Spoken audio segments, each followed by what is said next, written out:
লোকটা যখন তার কুকুরকে রাত্রেবেলা ঘুরতে নিয়ে যায় তখন ছোট ছোট বেড়ালের বাচ্চা তাকে চারিদিক থেকে ঘিরে ধরে।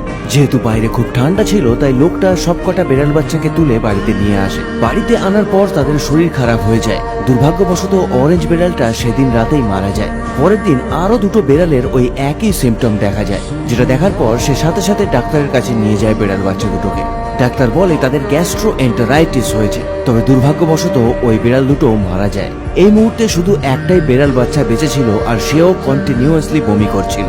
এই জন্য লোকটা প্রথমে আশাই ছেড়ে দেয়, তবে তা সত্ত্বেও লোকটা কন্টিনিউয়াসলি বেড়ালটাকে ওষুধ এবং নিউট্রিশিয়াস ফুড খাওয়াতে থাকে এবং দুদিন পর সে বমি করা বন্ধ করে দেয়। তাকে যখনই ডাকা হতো সে ছুটে লোকটার কাছে চলে আসতো। সে ভয় পাচ্ছিল বেড়ালটা একাকিত্ব অনুভব করতে শুরু করবে, এই জন্য লোকটা তাকে একটা খেলনা এনে দেয়।